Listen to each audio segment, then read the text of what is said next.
Welcome to the world of Teyvat, travelers. On your journey, you will come across some truly captivating landscapes, lovable characters, and many dangerous enemies. And with the arrival of Fontaine, I am sure there are many new players just itching to explore the nations of Teyvat. So I'm here to help you along the way with a few tips and tricks that I wish I knew when I first started my journey. For the first tip and trick that I have for you guys in Genshin Impact as you enter the world of Teyvat, do not do this.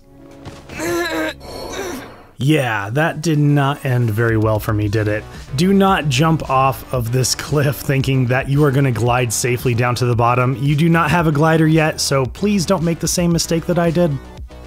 Anyways, on to the actual first tip on this guide. When you are taking in the sights and making hilichurls wish that they never yacht at you ever again, I'm sure you've noticed there are a lot of different materials just kind of lying around and there for the taking. Whether it's pinecones, Sensetia, or lampgrass, all of these different materials in Genshin Impact will be useful for ascending your characters, cooking, and a lot more. So make sure you grab everything you come across. Even if you don't need it right then and there, you will eventually need it, and your future self will thank you. All of the characters that you will get in Genshin Impact will have an elemental skill and an elemental burst, which will utilize that character's assigned element. And many elements, when used together, will create an elemental reaction, enhancing the damage that is dealt to enemies. If you are wanting to deal the most damage that you can possibly deal, I highly recommend using elemental reactions when in combat. There are a ton of different reactions in Genshin Impact, so here is a diagram that can help you figure out the different reaction types. And if you are wanting to get a hands-on practice with the different elemental reactions, I recommend going to the Temple of the Lion, which will have challenges for most of the different elemental reactions in Genshin Impact. If you've been wandering around Teyvat, I'm sure you've seen these glowing emblems floating around. These are Oculi, and each nation has a set amount of these scattered all around. The Oculi in each nation align with their nation's element, and when you get a certain amount of Oculi, you can take them to the statues of the 7 that match your Oculi type to upgrade the nation's statue, giving you some pretty sweet rewards, and even better, upgrading the amount of stamina that you have, so hopefully no more drowning. And if you're having a hard time finding all of the Oculi, you can always use the online interactive map to help you track them all down. Or if your reputation level in the nation that you need the Oculi in is high enough, you can pick up blueprints for a device that will help track down the missing Oculi that you need. It is extremely exciting when you get a brand new character in Genshin Impact, and of course we are going to want to level up that new character to be a proper hilichurl killing machine. But Genshin Impact has a ton of characters, and there's never enough experience items to level everyone up, so I recommend building 2 teams and leveling up those characters to their ultimate potential before moving on to other characters. With 2 great teams, you can pretty much do anything that you want in Teyvat, and especially take on the Spiral Abyss, which will need you to use 2 teams at floor 5 and up, so make sure not to spread yourself too thin. There are a lot of ways to gain Primogems and other loot in Genshin Impact, but there are also a lot of ways to gain the same stuff without actually playing. This is where a Hoyle Lab account comes in. In Genshin Impact, go to your settings, then account, and click on User Center. This will take you to the Hoyle Lab sign up where you can create a Hoyle Lab account, and make sure to use the same email that you used in Genshin Impact or it won't link to the right account. And if you play on console, you can create an account the same way, and once that account is made, you can play on mobile and PC as well.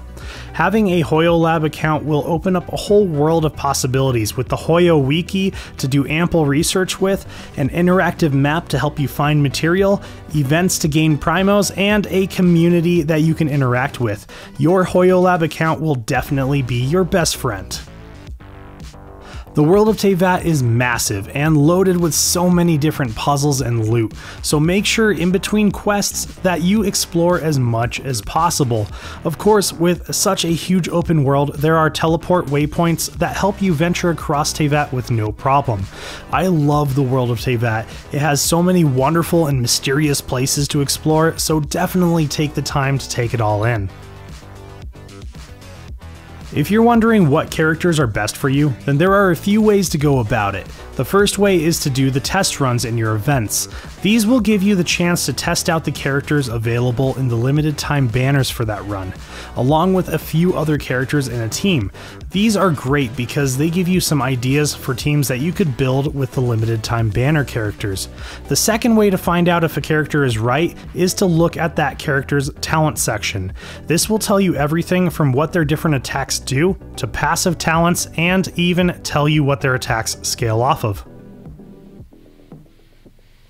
Your Adventurer's Handbook will be a huge help through Genshin Impact. This book contains different ways to gain XP through various tasks. It will also tell you about your daily commissions, and one quick tip about your daily commissions: do them. Do your daily commissions every single day. They are some of the easiest ways to earn XP and Primogems, and really it only takes a few minutes at most to complete. So do your daily commissions. Thank you for completing today's commissions. Here is your reward. Your Adventurer's Handbook will also give you info on domains, including what is available in your domains for that day. Among the many other things that are available in the Adventurer's Handbook, you can get info on different enemies, including the ability to track a certain type of enemy if you need material from them. So make sure to use your Adventurer's Handbook. Now, this next tip evaded me for the longest time. It is to build your reputation in each nation. There is a bulletin board in each nation where you can gain reputation experience for some awesome rewards. You will gain experience for doing weekly bounties and quests, along with exploring that nation and all of the quests that you have already completed there. There are some amazing rewards from raising your reputation, including a blueprint for a device that helps you track down the different oculi in that nation, and the ability to make condensed resin, which when used in a domain will give you extra loot for completing it. If you raise your reputation to the highest level in a nation, you will gain a sweet set of gliding wings to match that nation. While you are building your perfect team, you will quickly come to realize resin is very important. Resin is what you need to collect rewards from domains, world bosses, and leyline outcrops, so pretty much everything you need to build your characters. And you only get 160 resin a day, and if you want to replenish your resin, you will have to use fragile resin or primogems to do that. But I will say fragile resin is the best way to re-up on resin. Don't waste your primogems if you can help it. But really, Hoyle, if you're watching this, please give us more than just 160 resin a day. If you are low on Mora, then the Blossom of Wealth leyline outcrop is perfect for you. Just beat up a few enemies and you can claim a nice chunk of Mora along with a few other goodies. If you need XP material for your characters, then the Blossom of Revelation is right for the job. It's pretty much the same thing as the Blossom of Wealth, but for XP material. And the world of Teyvat has no shortage of world bosses, and defeating the world bosses will supply you with the material that you need for ascending your characters to that next ascension level. Now, let's talk about domains. There are a lot of different domains scattered across Teyvat, and it can be a bit overwhelming at first to know which domains to pursue. Most domains will supply certain artifact sets, so if you know what your character's attacks scale off of, then that will make life a lot easier on which artifact sets to go for. Though I recommend waiting until at least Adventure Rank 45 to farm for artifacts, seeing as you will get better rewards at that level. Then there are the Trounce domains, which are your weekly bosses, and the weekly bosses will provide material that you will need for leveling up your character's talents past the level of 6. And I really wish we could collect these rewards more than just once a week. Honestly, is that too much to ask for? You will also find domains that will offer weapon ascension material and character talent leveling material, which are set on a schedule, so make sure you know what days the materials you're going for are available.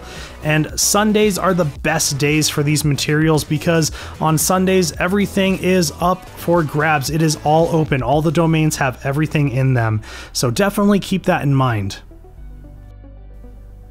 And for my final piece of advice, have fun. To me, having fun in the world of Teyvat is the most important rule, and there is so much to do and see in Genshin Impact. I absolutely love it, and I love seeing others enjoy it just as much as I do.